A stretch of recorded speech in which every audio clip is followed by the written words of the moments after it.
शेतकरी मित्रांनो नमस्कार. साईनाथ रहाणे यूट्यूब चॅनलवरती आपणा सर्वांचं या ठिकाणी सहर्ष स्वागत आहे. डाळिंबाविषयी आपण अनेक व्हिडिओ घेऊन येत असतो. आज मी एक व्हिडिओ घेऊन आलेलो आहोत की सध्याचं जे काही वातावरण बदललेलं आहे, म्हणजे काही भागामध्ये अवकाळी पाऊस पडतोय, काही भागामध्ये या ठिकाणी पाऊस पडलेला नाही पण ढगाळ वातावरण आहे. तर अशा काळामध्ये आपण आपल्या डाळिंब बागेची काळजी कशी घ्याल तर याच्यावरती आजचा व्हिडिओ असणार आहे. मुख्यतः करून आज मार्च महिना हा संपत आलेला आहे आणि या काळामध्ये जर पाऊस आला तर फळबागांची बऱ्यापैकी नुकसान या ठिकाणी होत असते. आता ही परिस्थिती काय आपल्या हातामध्ये नाही, पण या परिस्थितीला आपण सामोरं कसं जायचं तर त्या गोष्टीवरती आजची आपण ही चर्चा या ठिकाणी आजच्या व्हिडिओच्या माध्यमातून या ठिकाणी करणार आहोत. विशेष करून बऱ्याचदा ज्या ठिकाणी तुमच्या डाळिंब बागा सेटिंग झालेल्या आहेत तर अशा बागेमध्ये या ठिकाणी अचानक जर पाऊस आला, अचानक गारा पडला तर खूप सारं नुकसान होऊ शकतं. म्हणून पहिली सूचना आहे की जर तुमच्या भागामध्ये थोड्या बहुत प्रमाणामध्ये पाऊस झाला असेल तर आपल्याला अर्जंट फवारणी घेणं गरजेचं आहे. आता ज्यांची लिंबू साईज झालेली आहे अशा शेतकऱ्यांनी साधारणतः मर्जर 2.5 ग्रॅम आणि व्हॅलिडामायसिन 1 मिली यासारखा फवारणी या ठिकाणी जर घेतली तर जो पाकळी करपा आहे तो येत नाही आणि जो पिवळा चट्टा ज्याला काही भागामध्ये नायटा पण म्हटलं जातं तो येत नाही. म्हणून प्रामुख्यानं त्याची फवारणी होणं या ठिकाणी गरजेची आहे. त्याच्या 4-5 दिवसाने या ठिकाणी स्कोर 0.5 मिली आणि कवच 2 ग्रॅमने पण तुम्ही फवारणी या ठिकाणी करू शकता. दुसरा मुद्दा आहे की काही शेतकऱ्यांना वाटतं की थोडासाच पाऊस झालेला आहे, फवारणीची काही गरज. पण बघा, आपली बाग 3-4 महिन्यापासून आपल्या बागेला वरतून पाऊस पडलेला नाहीये आणि फंगस विशेष करून काही डेव्हलप झालेलं नाहीये. पण जेव्हा थोडा जरी पाऊस पडला तरी आपल्याला फवारणी ही घेणंच गरजेचं आहे, म्हणून फवारणी घ्यायला पाहिजे. आता अजून एक धोक्याची घंटा अशी आहे की समजा तुमच्या बागेमध्ये काही प्रमाणामध्ये तेलाचा प्रसार आहे, एक 4-2 झाडावरती 2-3 झाडावरती तुमचा तेले आहे, तर अशा ठिकाणी बऱ्याचदा हा तेलाचं थैमान या वातावरणामध्ये वाढू शकतं. म्हणून या ठिकाणी थोडा पाऊस झाला किंवा तुमच्याकडं वातावरण ढगाळ आहे तर अशा परिस्थितीमध्ये आपलं रहाणे ॲग्रोबायोटेकचं हाय पॉवर 2 मिली प्रति लिटर घेऊन या ठिकाणी फवारणी करू शकता. म्हणजे जीवाणूजन्य आणि बुरशीजन्य दोन्ही प्रकारचं जे काही नियोजन म्हणतो आपण त्याच्यावरती आपल्याला कंट्रोल मिळू शकतो. दुसरी गोष्ट, या ठिकाणी ज्यांच्या बागा सेटिंग झालेल्या आहे त्यांनी 4-5 दिवसानंतर म्हणजे हाय पॉवर नंतर 4-5 दिवसांनी तुम्हाला ब्लू कॉपर 2 ग्रॅमने, त्याचबरोबर स्टेप्टोसायक्लिन 0.25 म्हणजे 100 लिटरला 25 ग्राम या प्रमाणे या ठिकाणी फवारणी करता येईल. त्याच्याबरोबर तुम्ही ब्रह्मो घेऊ शकता. आपलं रहाणे ॲग्रोचं ब्रह्मो म्हणून प्रोडक्ट आहे, 1 ग्रॅमने घेऊ शकता. किंवा त्याच्याऐवजी मार्केटमध्ये 2 ब्रोमो 2 नायट्रोप्रोपेन या नावाने या घटक जो आहे हा विविध नावाने या ठिकाणी ब्रॅक्टिसेल वगैरे विविध नावाने मार्केटमध्ये उपलब्ध आहे. तर त्याची फवारणी अशी तिन्ही मिक्स म्हणजे कॉपर, स्टेप्टोसायक्लिन आणि 2 ब्रोमो 2 नायट्रोप्रोपेन असं तिन्ही एकत्रची फवारणी तुम्ही 4-5 दिवसांनी या ठिकाणी घेऊ शकता की जेणेकरून थोड्या बहुत जरी तेल्या या ठिकाणी वाढायचा अंदाज वाटला आपल्याला तर या ठिकाणी तो कंट्रोल या ठिकाणी होऊन जाईल. तर अशा प्रकारे आपल्याला बुरशीजन्यचं नियोजन या ठिकाणी करायचं आहे. बाकी नेहमीच्या रेग्युलर तुमच्या ज्या काही फवारण्या आहे जसं की एलियट अँट्राकॉल आहे, फॉलिक्युअर अँट्राकॉल आहे, किंवा स्कोर कवच घेता तुम्ही, किंवा रिडोमिल घेता, मर्जर घेता, किंवा विविध आमिस्टार घेता, प्रोफायलर घेता, ज्या काही तुमच्या रेग्युलरच्या ज्या फवारण्या आहेत तर त्या फवारण्या या ठिकाणी तुम्ही चालूच ठेवायच्या आहे. आणि विशेष करून महत्त्वाची गोष्ट अशी आहे की याच्यामध्ये पाण्याचा pH पण मेंटेन करूनच फवारणी करा. गढूळ आणि खराब पाणी फवारणीसाठी या ठिकाणी तुम्ही वापरू नका.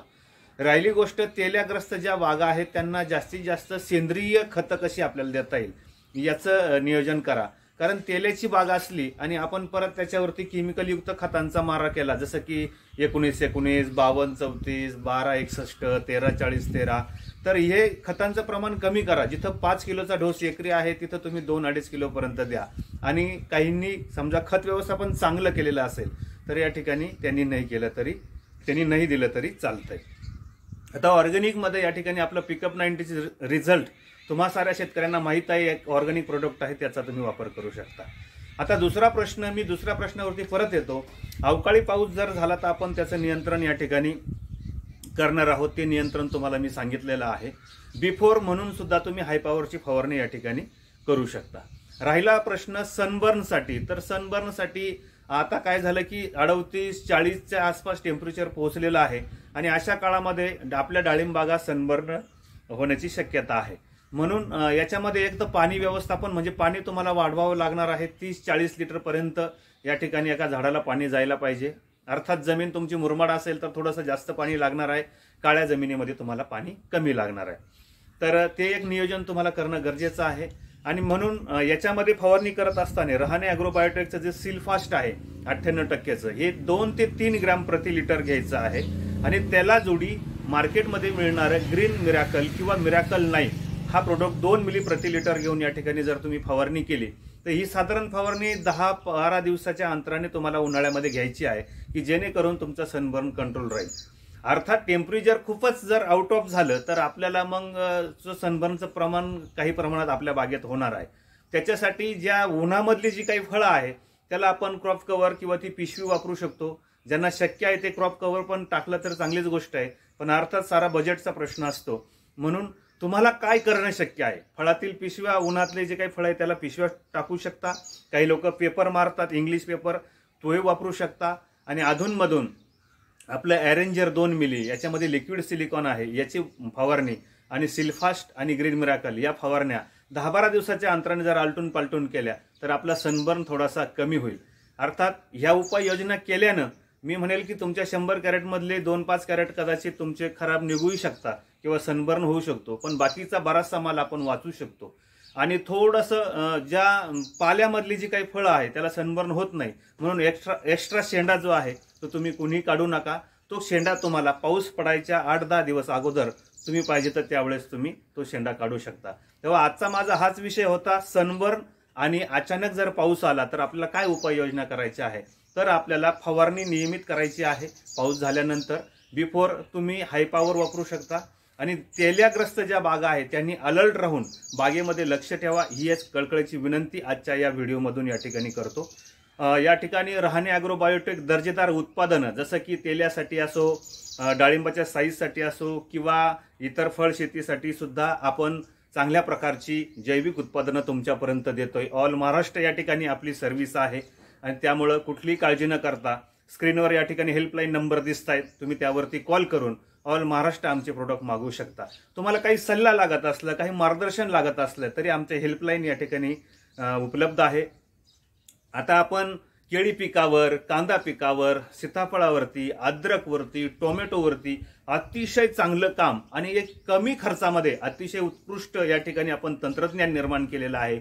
जसं की बॅक्टेरियांचा वापर असेल, PSB असेल, KMB असेल, याचा अतिशय चांगला वापर करून समृद्ध शेतकरी आपल्याला करायचा आहे, तेही कमी बजेटमध्ये। म्हणून तुम्हाला कुठल्याही पिकाचं काही शेड्यूल करून पाहिजे असेल, माहिती लागत असेल तर नक्की आम्हाला कॉल करा, आम्ही तुम्हाला नक्की मदत करू। हा व्हिडिओ तुम्ही शेवटपर्यंत पाहिलात त्याबद्दल मी तुम्हाला धन्यवाद देतो।